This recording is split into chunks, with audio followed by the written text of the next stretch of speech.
from the unknown emerges familiar patterns. Welcome. Today's doodle was based on the word knowledge, and for this peculiar one, we are coming back to these shroom characters that we first encountered for the commission that I made for Nair. And so we are back with these two shrooms, the motherly shroom and her child. And we find them still surrounded by the abyss, but discovering an old character that kind of started this whole adventure in the Abyss Garden. But let's not get ahead of ourselves, and let's begin by reading the first card, the first pathway that brought me back to these characters. Its name is the role model, which states that surrounding entities define one's path. And the reasons why it brought me back to the shroom characters is twofold. First, the name of the card, which is the role model, and the image that it shows, which is a baby masked creature and some kind of sibling of it, or some kind of parent, which naturally brought me back to the few characters that we've seen, which both have somehow parents that we've seen in the Abyss Garden. And so the most recent one was this motherly shroom that was really tightly protecting its newborn. And then the text of this pathway, surrounding entities define one's path, led me back to this idea that we didn't really get a lot into this tiny shroom creature, and I kind of wanted to get more out of him or her, to kind of get to know a bit more about this character. And so that's why here it's at the center of the doodle, and it's the main character here.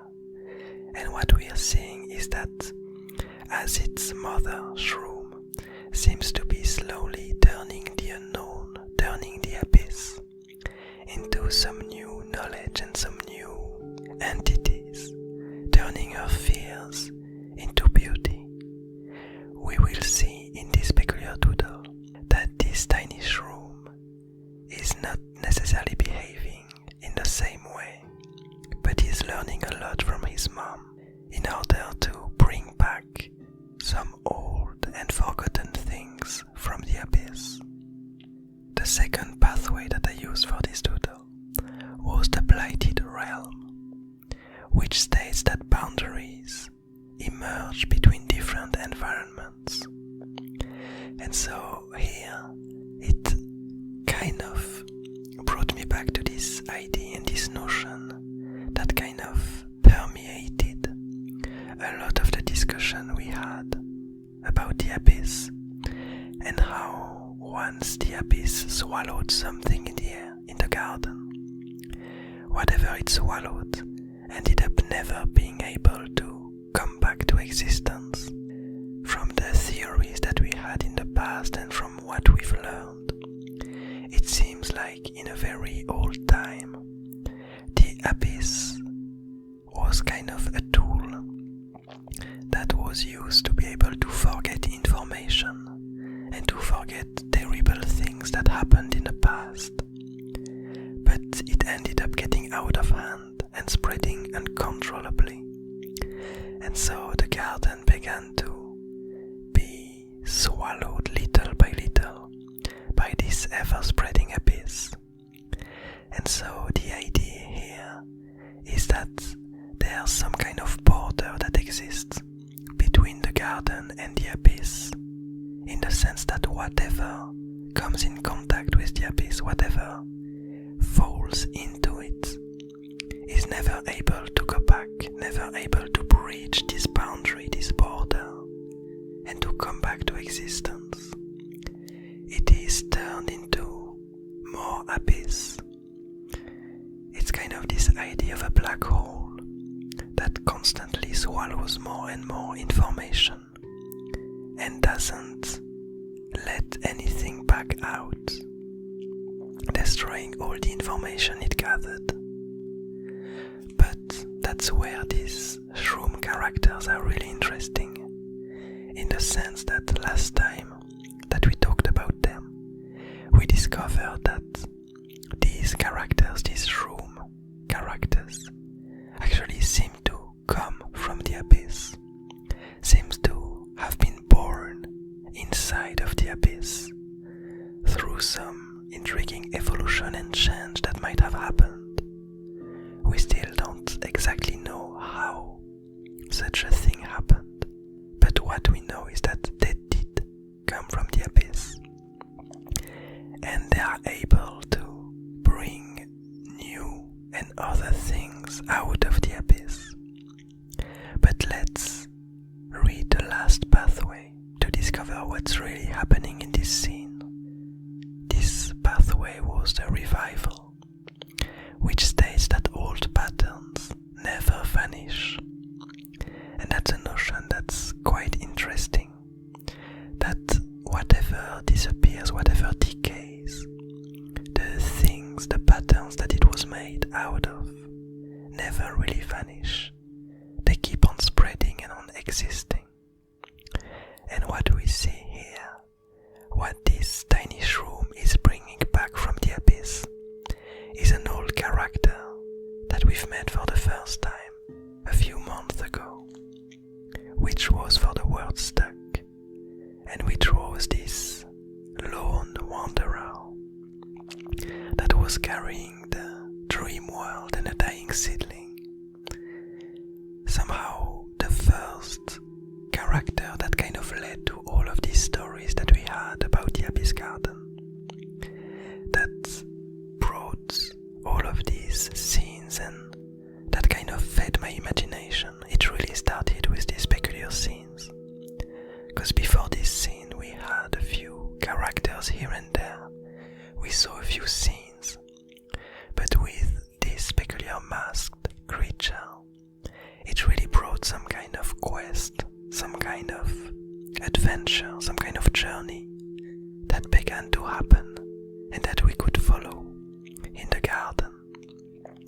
And so this character ended up being led to a very dangerous place, a very unstable bridge, underneath the frost and underneath the storm, and it ended up falling from the bridge, with the abyss waiting down to swallow it. And as it was falling down, it managed to save the dream world and to let it attach to the remains of the bridge. But as it fell, we saw him become one with the abyss, its backpack turning into more of the abyss as it was slowly getting swallowed, unable to stop its own demise, unable to stop its fall. And so now it becomes really interesting, because this character, from the knowledge that we had in the past and from the theories that we made about the abyss, had been lost for good. But as we witness here, it is actually still inside of the abyss, and somehow this tiny shroom is able to bring it back to life and to turn back the abyss into previous information that it swallowed, which is a really interesting fact as far as the lore of the Abyss Garden is concerned. And besides this, I do really enjoy the composition of this tiny doodle, and I really enjoy how this cute shroom toddler is really looking innocent and seems to be full of curiosity and to want to gather or to cuddle with this really old creature that comes out of the abyss. And I feel like it's really a heartwarming scene, especially with the motherly shroom really helping her toddler to reach her own goals that are like it's probably something that's gonna happen quite often when we'll see again these shrooms in the Abyss Garden. Because it seems like they have a really heartwarming behavior. And just this fact of being able to turn the Abyss into more information and into new beings feels like a really safe and heartwarming behavior. And so I'm looking forward to see what's gonna happen next with these two characters, and actually what will come from this masked creature that we haven't seen for a really long time.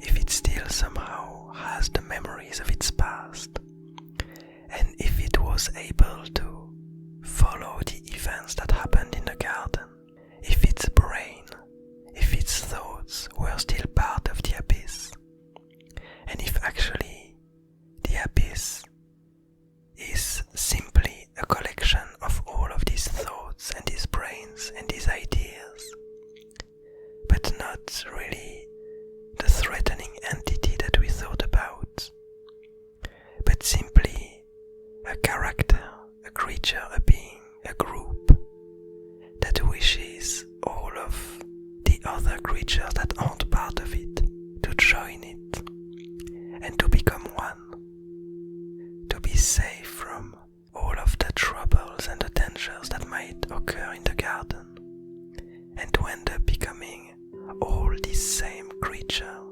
and this same entity, protecting each other and spreading ever further. And I feel like that's quite an interesting idea, because we saw in the previous Doodle that some characters began to do some pretty terrible things to the Abyss. And so now I'm starting to feel like the Abyss looks more and more like a genuinely protective entity, and that it seems to simply want to avoid a lot of the things that happened in the garden, while the creatures that are starting to use it feel more and more like dangerous beings that seem to have really ominous purposes. But I'm guessing that we'll discover that as it unravels, as it slowly unravels in the future. But in the meantime, I hope you enjoy this doodle. I hope you enjoy this scene and the stories behind it. I hope you're having a nice day, a nice evening, a nice morning, and I'll see you tomorrow.